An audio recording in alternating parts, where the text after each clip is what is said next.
gather here to honor the life of our fellow classmate, Boilermaker, and friend of many, Varun Manish Chet. Just a week ago, I woke to the news of Varun's passing. As a student, there was almost nothing as horrifying as learning that a classmate has passed away, let alone in such a tragic way. While we may never truly understand why this tragedy happened, we can work together to support one another through processing and grieving. Never be afraid to seek help from the many mental health resources available within our university and in the local community. I know personally that I haven't been able to process this on my own, and it's been through the collective effort of my friends, my family, and our Boilermaker community. Supporting one another through times of difficulty is what us Boilermakers do best. When we continue to grieve the loss of Varun, remember that grief is a difficult thing to work through, but you are not alone. We will live on his legacy as a Boilermaker by our commitment of coming together, being there for one another, and finding a way to have a greater impact for more than just ourselves. We are stronger together. We are Boiler Strong. We are Boilermakers.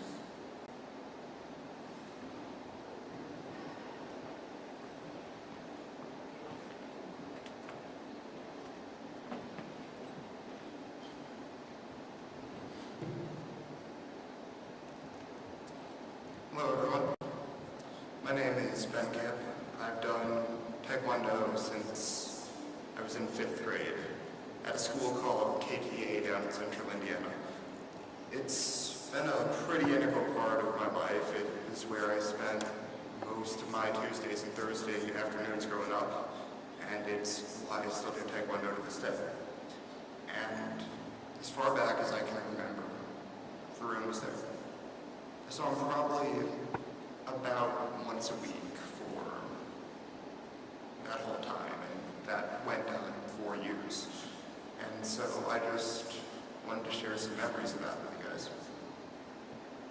Now, I'd say a good portion of our classes there ended in sparring. And frankly, I'm pretty decent at sparring, which is the kind of thing that happens when you do it for almost 10 years. It also helps that I'm 6 foot. I'm decently tall because in a sport where you're attempting to hit each other with your feet, that means range. Now, Varun was a good amount shorter than me. How much exactly, I'm not entirely sure. 5'6" maybe, I don't know. It was shorter. And you know what? When we had to spar, I was utterly terrified of him. See, in the group of teenagers there at KTA, he was typically one of the quieter ones, but when it came to actually doing Taekwondo, he was fierce. He was so damn fast, flexible, and he struck hard. He was really, really good. Like, look, I'm not slow when I'm sparring. I'm decently nimble on my feet. I've got good speed. It simply did not matter because he was so much faster than I was. Do you know what it feels like to get kicked in the head by someone 6 inches shorter than you? They don't just have to be able to kick the head, they need to be able to kick 6 inches higher. I can't do that, he could. And so I didn't want to spar him. He's too good. And when I did spar him, I didn't even have the luxury of being able to come away and be upset with him. One, because getting to go up against that kind of skill is why you're there. It makes you better. You learn a lot from those kind of people, and I learned a lot from him. But two, because he was just a genuinely really good dude, and it was impossible to get upset at that. He really did work hard for all that skill he picked up. He was serious about this stuff. He was always working and improving, and it was impressive. He had a level of commitment to Taekwondo that, frankly, I admired. But I think what stands out especially to me from my time knowing him and seeing him at KTA all those years was seeing his relationship with his younger sister.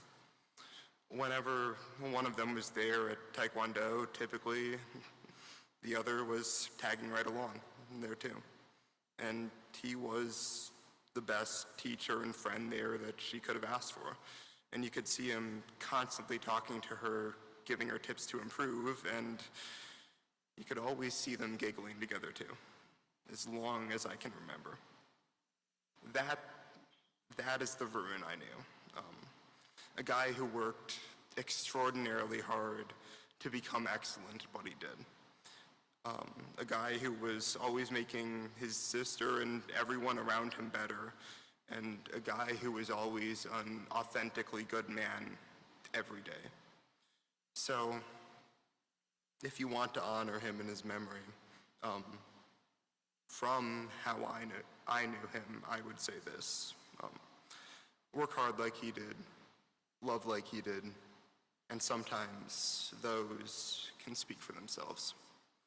Peace and love to you all.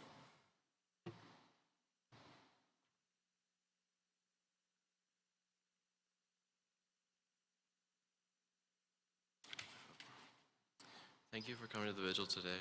My name is Ben Carpenter, and I've been friends with Varun since my freshman year of high school. I'm not usually one for public speaking, but I'm happy to make an exception for Varun, as he himself was exceptional. Varun is often remembered for his sheer intelligence, and for good reason. I say this without exaggeration, but I believe Varun is the smartest person I've ever met. But what truly set him apart was the way in which he used his intelligence. As opposed to becoming complacent, he did not hesitate to put in the work to strive towards using his brains towards altruistic means. This made it clear to everyone who knew him just how virtuous he was. His integrity did not just apply to academics. When we were in cross-country together, it was always Varun who kept us accountable and motivated us to run the extra mile. The way he strove to not only better himself, but to uplift those around him was a very beautiful characteristic of his. For me personally, he was a source of great inspiration throughout the years. By leading by example, he taught me the importance of genuine gratitude, as well as the importance of bettering myself for those around me.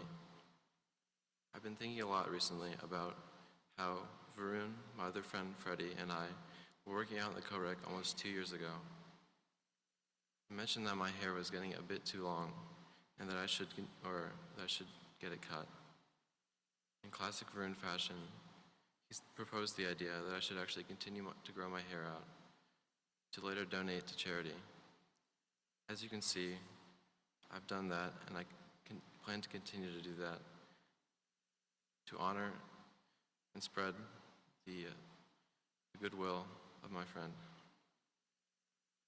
As I conclude, I'd like to urge all of us to look inward and to find the kindness in our hearts. Let's strive to help others, be virtuous, and to go the extra mile. Let's live like Varun. Thank you.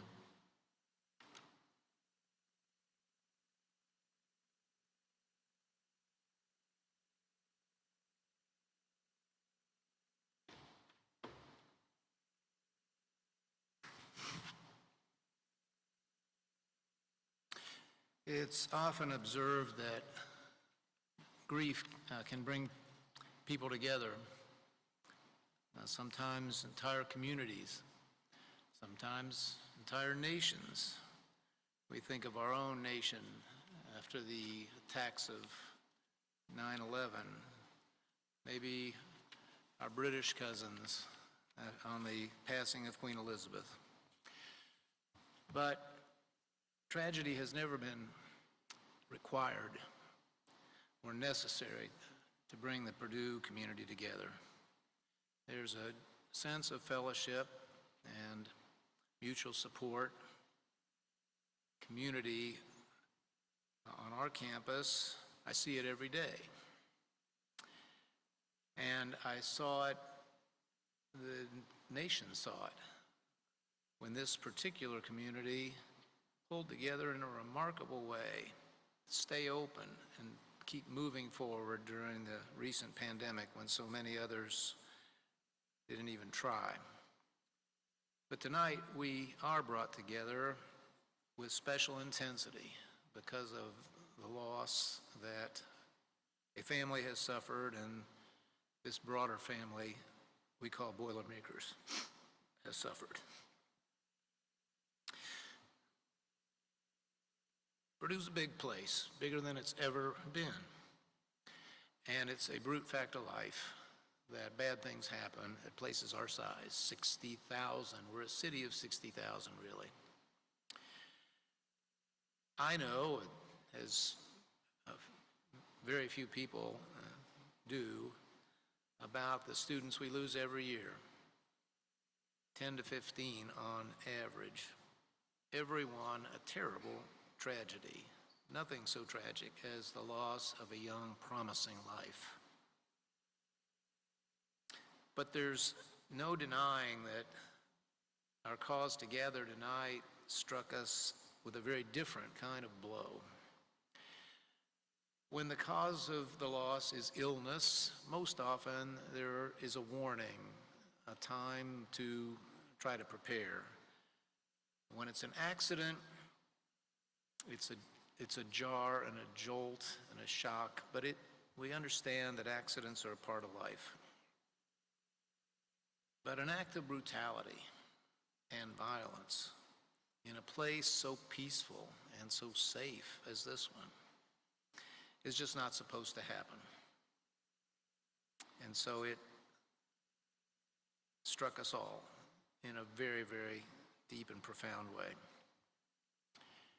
Each spring, the least welcome, but the most important item on my calendar is the ceremony we call Golden Taps. Some of you may have been to it or know of it.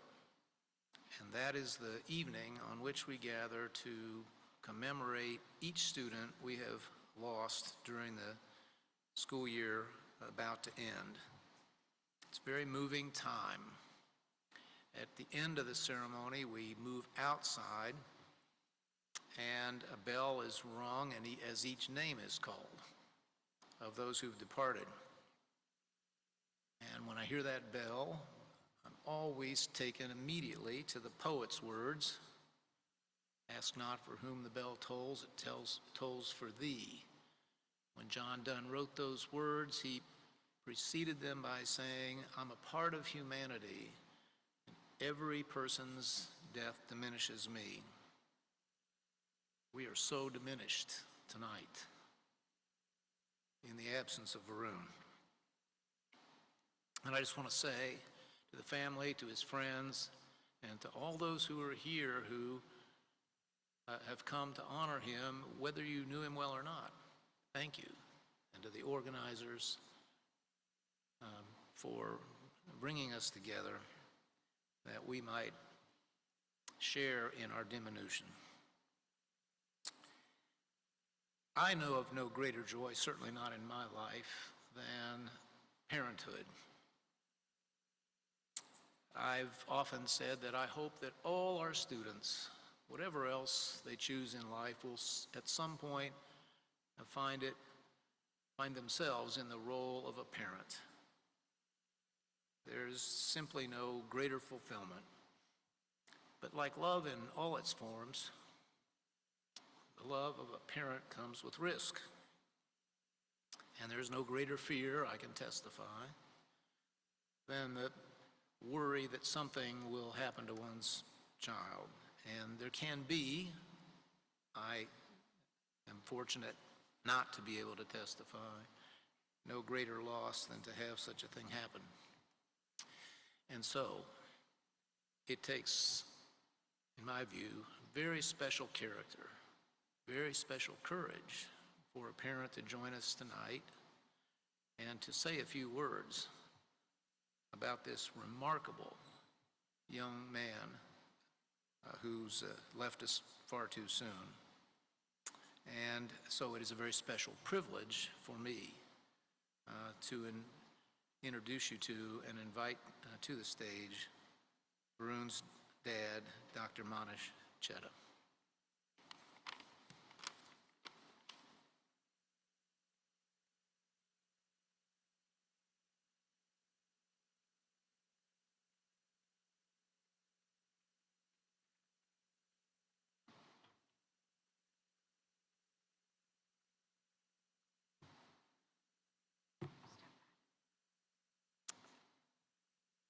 Hello, everyone. Thank you for coming this evening. I'm Manish Chedda, Varun's dad.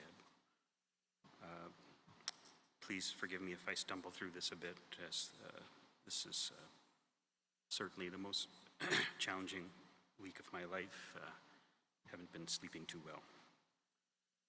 First, I'd like to thank everyone in attendance tonight who came out to remember and celebrate Varun.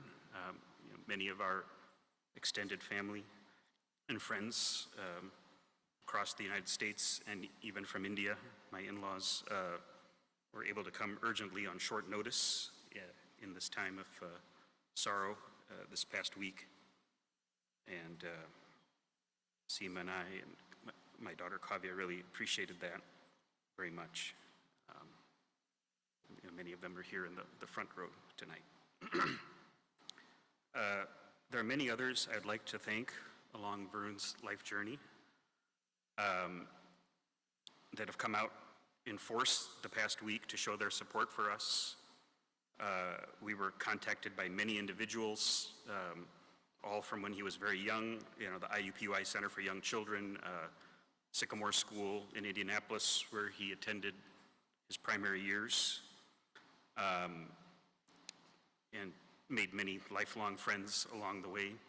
He next moved on to Park Tudor High School, also in Indy, and they also had a very touching remembrance for him this past Saturday, where many former students and faculty came together to commemorate Varun. I would also like to greatly thank the Purdue faculty, administrators, and many students who have come out again tonight. They set up the vigil last week. They set up a vigil at Honors College tonight, this meeting tonight, and also students who've helped set up additional fundraisers for Riley Hospital for Children in Varun's behalf. Thanks very much to President Daniels and Dean Surmersheim for helping us have this tonight and helping get my family here for this event tonight. In addition, I want to thank the KTA Taekwondo Academy that Ben mentioned earlier, that Varun was a member of for 14 years. Many of my neighbors, family, friends, several of my patients. I'm an internal medicine doctor, and several came out to the funeral home Sunday, and many of my colleagues from IU Health and Hancock Regional Hospital in Greenfield, where I've worked for the last 29 years, and gave a lot of support to us the last few days. Some words about my son, Varun. In a situation like this, words cannot say enough. He was a star that burned very brightly for my family. My wife, Seema, who's here beside me, and I were very excited to have him. We recall fondly, on his first prenatal ultrasound, he kind of would giving us a thumbs up as he opened and closed his fist. His loving mom was his biggest champion. He had a tough start in life. He was at Riley and IU since he was born about 11 weeks early, and he was in the hospital for about 2 months. But thanks to all the dedicated staff that took care of him there, the doctors, nurses, therapists, and after that, never had to stay in the hospital again. And we had 20 plus great years with him. Regarding Varun, as others have mentioned, he was very humble. He had a very kind personality, despite being pretty smart. Very gentle personality. He never in life really made any real enemies. He had many, many different types of friends in many walks of life. He was very inquisitive. He always wanted to learn more.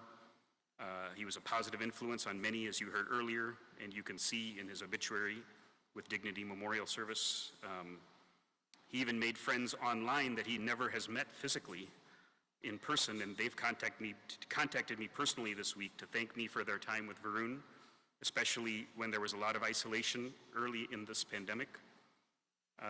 Varun was a pretty unique guy. He never sought hardly any material goods. He never liked buying extra clothes. He never wanted to buy any food. He just would eat a couple meals a day. He wanted things very simple. He didn't even want, things with logos on them if possible. Never asked for hardly any funds. Never asked for a car. He would drive my old Honda if he ever visited us on school breaks. He mainly took trips and vacations, I think, just to spend time with us and humor us. He never asked to go anywhere in the world, and he would certainly have not wanted this type of attention, and would probably be chastising us today if he knew we were doing this for him. Varun was a great big brother to his sister Kavya, who's currently a sophomore in high school. He would contact or text her daily, and he gave her so much encouragement in school and just in life in general. I really enjoyed being his dad, very much. He was my son and later my friend. And when we were young, we enjoyed traveling to a lot of different kinds of competitions, different activities he enjoyed locally. Some we even were lucky enough to go to other parts of the country before college, and most of his passion was self-driven. We can't always even take credit for that.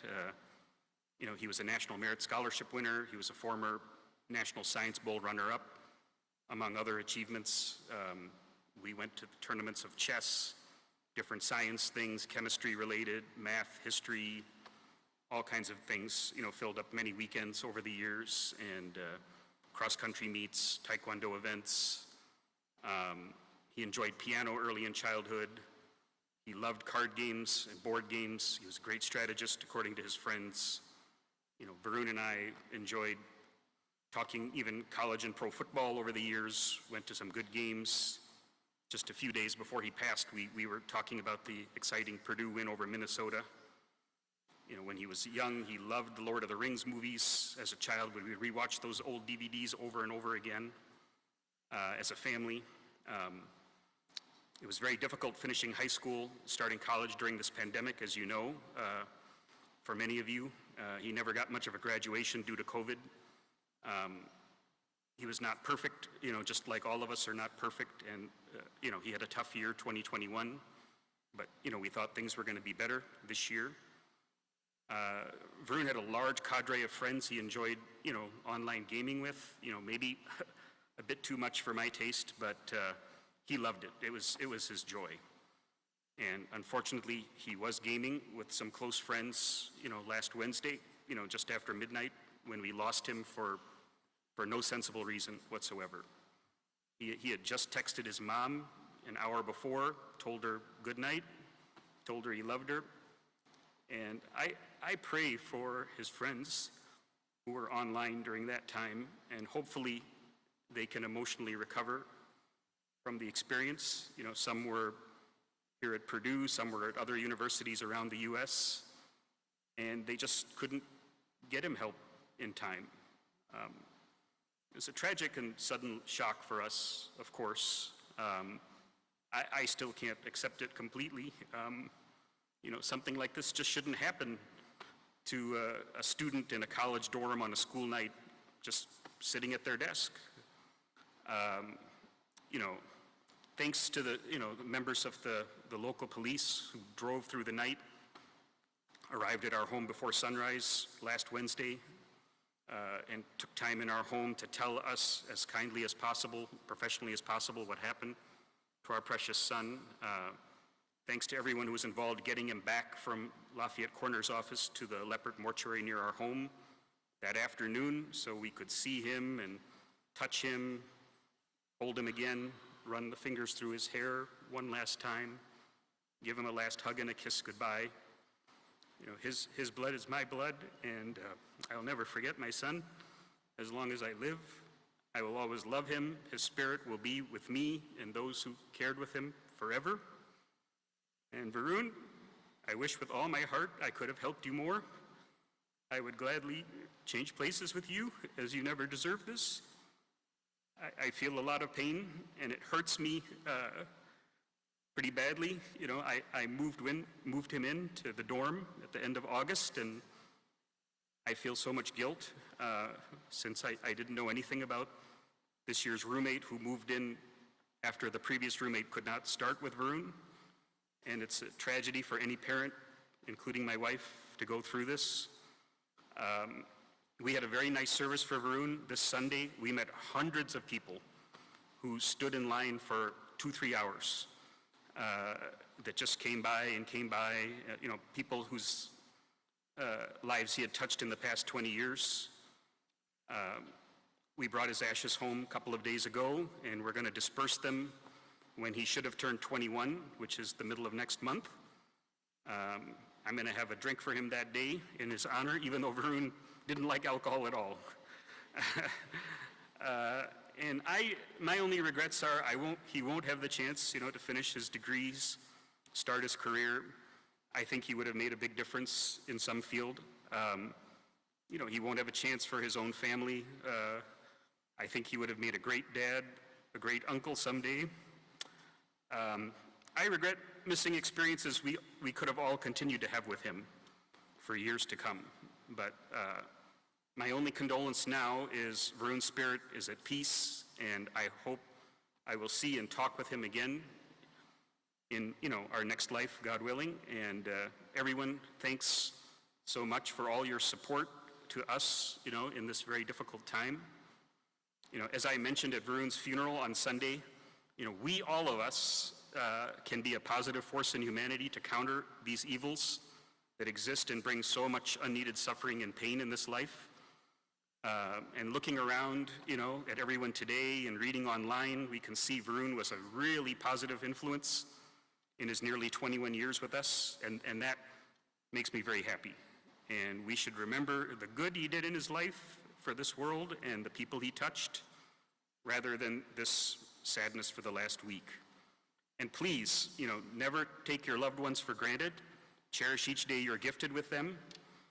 Be kind to others whenever possible. And in the, you know, the good words of his friend who spoke today, Ben, you know, he started the hashtag Live Like Varun.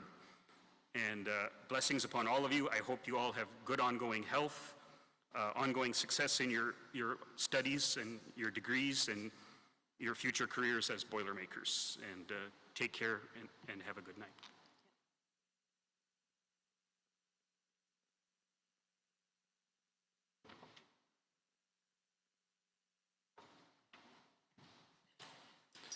Dr. Chetta, Seema, blessings on you. And thank you for that, for sharing that. I, for one, could not have done it. But I think we're all so fortunate that you were willing and able. And I would just invite all the students here to reflect, I know you are, on the person we just heard described by friends and family. Talented, kind, great integrity, and humble about it all. That's a Boilermaker. And he was paradigmatic in those qualities, and we will remember in that way. The Purduettes will close our program. I do believe we will hear the angels singing, and at the conclusion of this song, we are adjourned. Thank you to PSG, to all the volunteers, all those who organized this and the other remembrances of this remarkable, remarkable young man.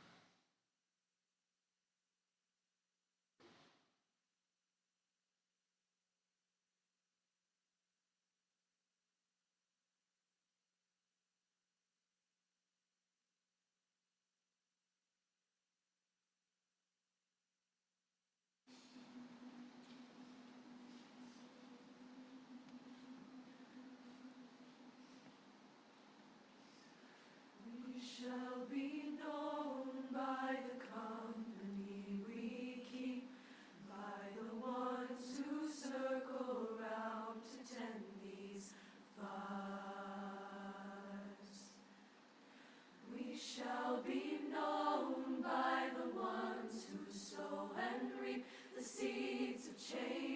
fly from dear